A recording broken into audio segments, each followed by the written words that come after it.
tumbok ni Morning, Susan. Joel, Susan, kung ang usapin ay smuggling, apektado ba itong ating mga normal na mamayan at ang mga nagtitinda ng bigas? Ito ang sagot nila. Yung mga balita-balita atin ng mga smuggling, sa tingin mo, apektado yung pagbili mo ng bigas? Hindi ko po alam. Pero pare-pareho pa rin ang presyo. Opo. Tumataas mo ba?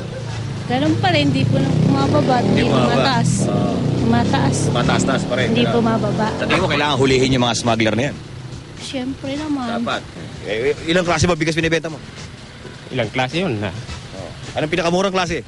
Yung 29. 29. Anong pinakamahal? Yung inidurado. Magkano?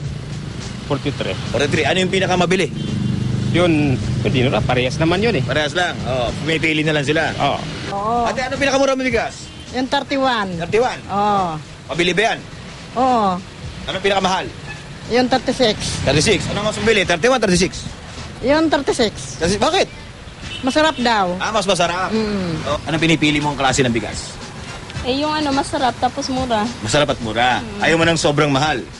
Ayaw mo ng sobrang mura. Ayoko.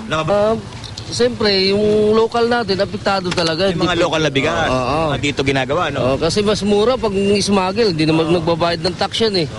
So, naapektahan yung mga ating mga magsasaka. Siyempre, kailangan maapektuhan yun kasi mabababa yung binta nila, walang bibili kasi mas Kompetensya ang imported, pero mura din. Oo. Ano ba dapat gawin sa mga yun?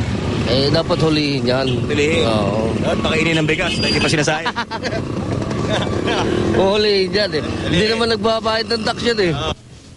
Yan, Joel, Susan, kung ang usapin natin yung smuggling, hindi naman gaano apektado itong mga tindera at mga mamimili dahil nakakapili naman sila ng mga bigas at anong presyo nito. Ang normal na naapektuhan talaga nito yung mga magsasaka dahil nga direct competition doon sa mga pinakamurang bigas na local na ating binibenta. Ngayon, kung usapin naman na pinag-usapan nyo sa buwatan, ay dyan na pupunta yung smuggling. Kausapin natin si Jun Bantuano, matagal na nagbibenta ng bigas. Ito, pag usapin yung smuggling, mayroon ka ba masasabi dyan? Alam mo ba na smuggled ang binibenta mo? Siguro hindi kasi hindi naman sinasabi ng mga supplier namin na smuggling yung bigas na yan. Kung ano lang dinadala sa amin, siya namin pinipresyon at sila namin binibenta dito sa mga mahal nating mamimili. Po. Ano kung normal na mabenta, yung mga local o yung mga imported? Hindi ko kasi masabi na kung mas mabili yung imported kasi yung mga mamimili natin, lalo-lalo yung hindi ko makabili ng mas mahal, siyempre pinipili yung mas mababang presyo. Pero ang problema nga, hindi mo nga alam kung saan galing din yung bigas dahil sa mga supplier na.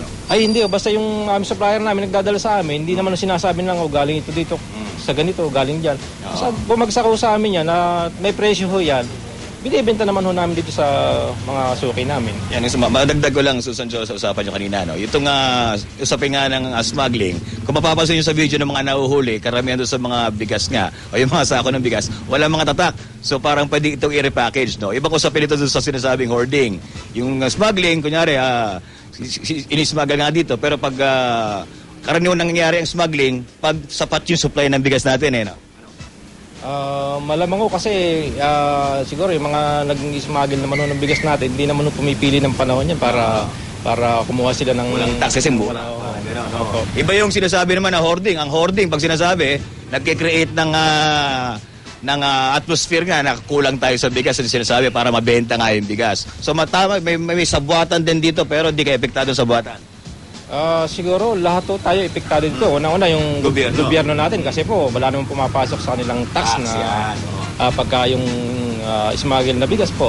Sa amin naman po, sa mga magsasaka naman po, tatamaan din po yan kasi po nagkakaroon po sila ng kompetensya, hindi sila makapagtaas ng bigas kasi humahabol po sila doon sa mga dumadating na bigas na mas mababa. Yan, may concern ka sa mga magsasaka.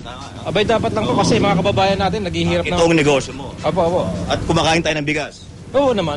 Hindi naman po tayo mabuhay nang hindi tayo kakain ng bigas. Para sa mga nag-smuggle, marami pa kayong kakainin bigas dahil uhulihin na kayo ni Commissioner Biason at nagtatrabaho na si Secretary Proceso Alcala na magkaroon na nga tayo ng sapat na supply. At sinasabi mo nga, Joel, kanina, no? Magkaroon na sana rin magandang panukala na stop na importation kung talagang sapat na yung ating supply ng bigas. Balikan nyo. Okay, maraming salamat, Michael.